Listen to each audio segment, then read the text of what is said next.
This is my MintBox Mini, mini desktop computer. As you can see, it's about the size of my hand. I've had this for about 18-20 months, something like that. And I'm just going to fire it up and go into the BIOS, because I've made a couple of changes in here.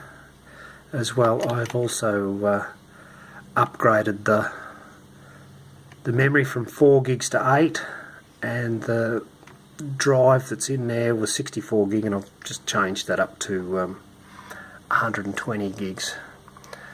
We'll come back to that later. So in the BIOS, if you go to main, go to advanced from main and go down to power settings, and that one at the bottom there where it's on 8.5, the default value was 4,500.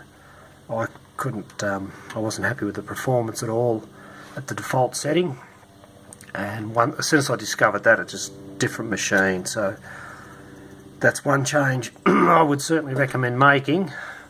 The other one that I've done is here, UMA frame buffer size. So as far as I know, that's dedicated memory for the graphics, and I've taken it. I think the default was 256. I've taken it up to 1 gig just because I've got the 8 gigs of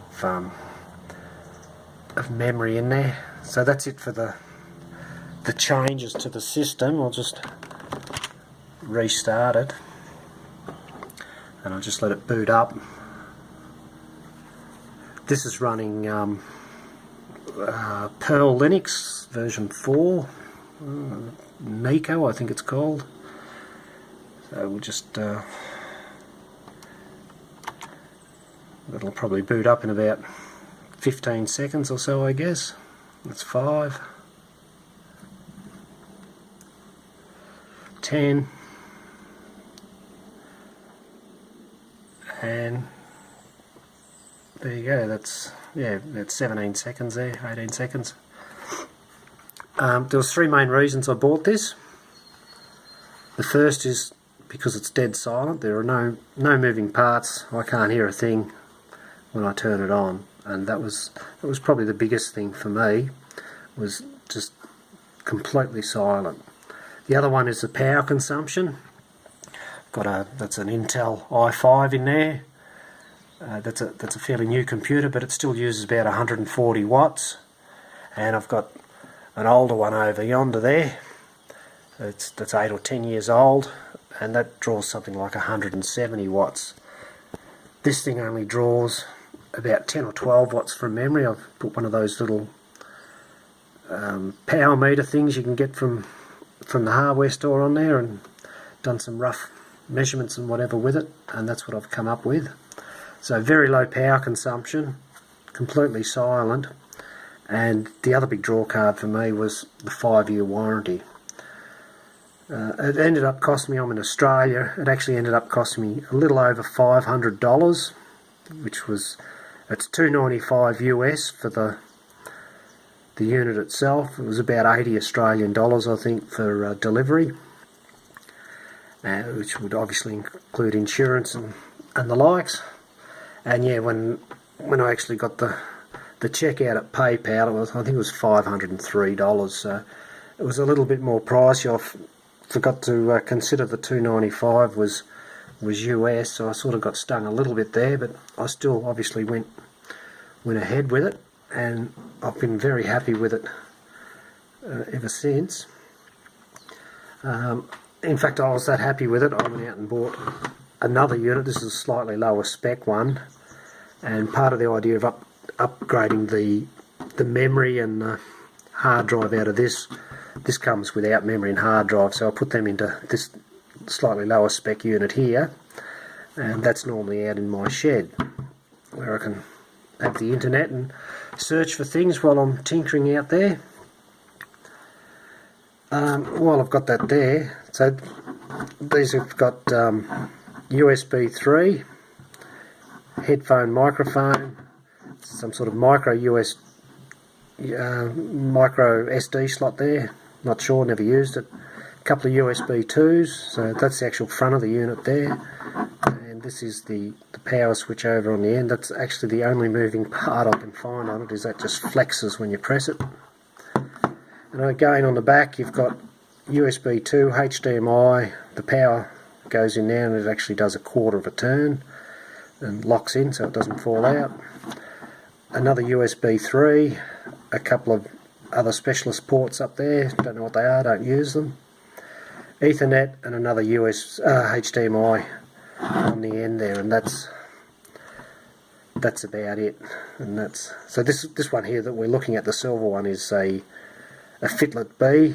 I don't think they make these anymore. This was the lowest spec one that they did. But yeah, I picked that up. I've had that one for about a year now, and as I say, 18 months or 20 months or something for the other one there. So yeah, there's plenty of connection options there, and these things have got more holes in them than a crumpet.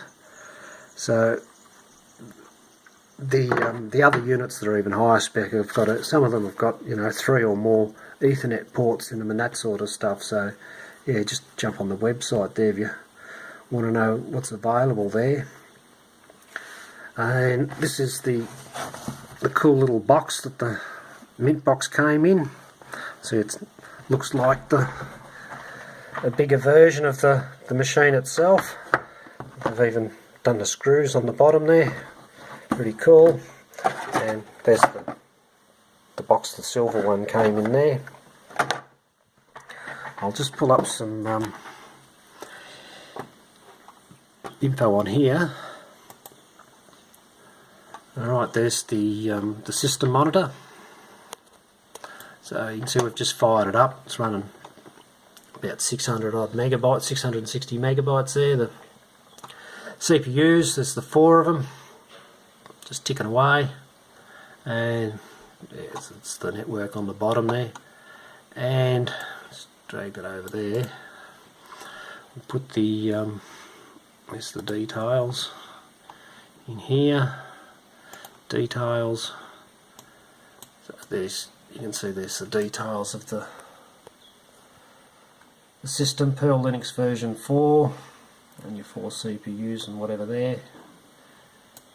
So we'll just go back here, and I've had Manjaro and Linux Mint and Zorin, even Windows 10 on here. I've had quite a few distros on it over the time I've had it, and they all run fine. You can see even then when I was activating the Compy's special features and special effects there, that all that works fine. We'll just start a couple of, that's VLC, that's the file browser, and we'll just start Firefox up on here. Firefox takes a little bit longer to start, and oh, there you go, we'll just click on a page there so we've got something to look at. So this is a typical use case for me. I'll turn it on and I might be watching a video over here. We'll just start a video while we're there. This one I prepared earlier, as they say. And so there's the video starting to run. We'll just let that go for a moment. There's Firefox. We can open some more tabs. And we'll just turn the volume down a bit on that other thing there for a moment. And we'll just go to pick another website there. And we'll come back here so you can see the CPUs have been extending themselves a little bit further, and the memory, we're now using 1.4 gigabytes of memory. And I can activate all the Compy's cubes, so that you can see I've got a bit going there. This would be a typical scenario for the way that I've been using this machine. Also, because it's got the USB 3 on it, I play with a lot of Linux distros, so that's pretty handy. I'll do all my USB stick burns on here to check out other distros and whatever. So there you can see in my typical use case, I'll be watching a video and downloading something or reading something on the internet, and have a few things going, and you can see that's perfectly responsive. That's following my hand exactly here with the whatever I'm doing on the screen is is obeying me. So more than happy with my MintBox Mini, and I don't know if it'll ever actually pay for itself in power usage or lack thereof, but you know, if I'm going to download a movie or a large file overnight that's silent, so there's no grinding away in the house while it's running, no bright lights or anything like that flashing, and pretty handy for that sort of stuff as well. And just a couple of little points, because there's no moving parts, there's obviously no fans in there. So that's been running. I switched it off just before I started the filming here, but that's, yeah, I wouldn't want to leave my hand on there much longer than that.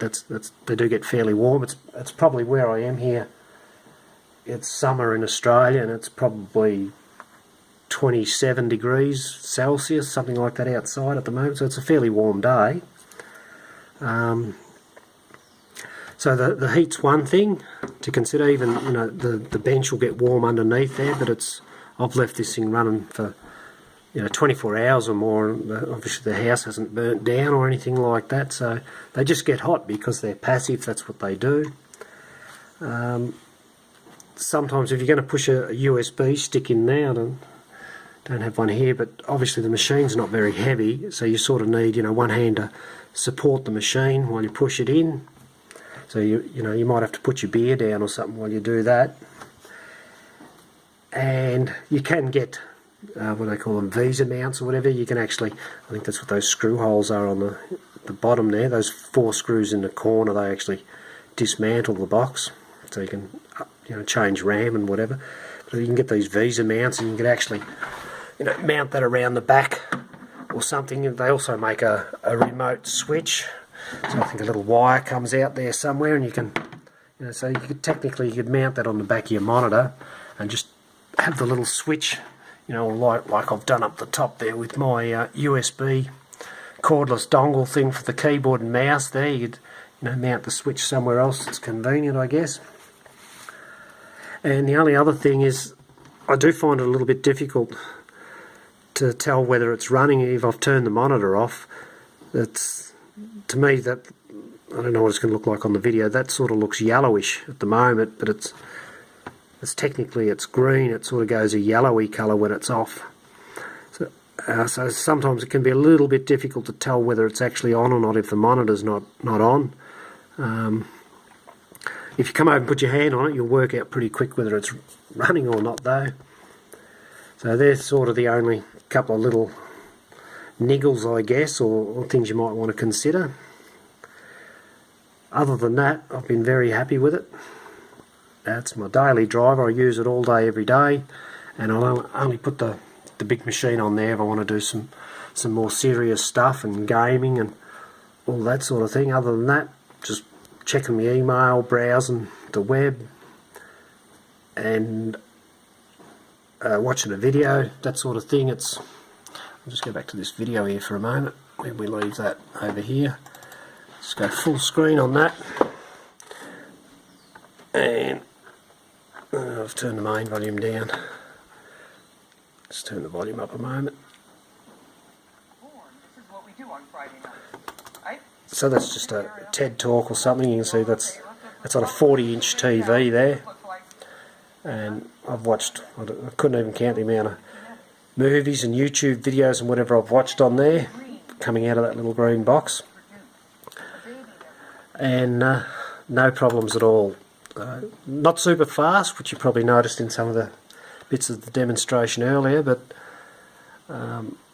very efficient, that low power draw, and very quiet. So yeah, if you're considering a MintBox or MintBox Mini in this case, or they also now make one slightly higher spec, which is called a MintBox Mini Pro. All I can say is I've been very happy with mine, and that happy that I went and got another one. And yeah, I reckon they're a pretty good thing myself, so there's some food for some thought for anyone considering one of these little devices.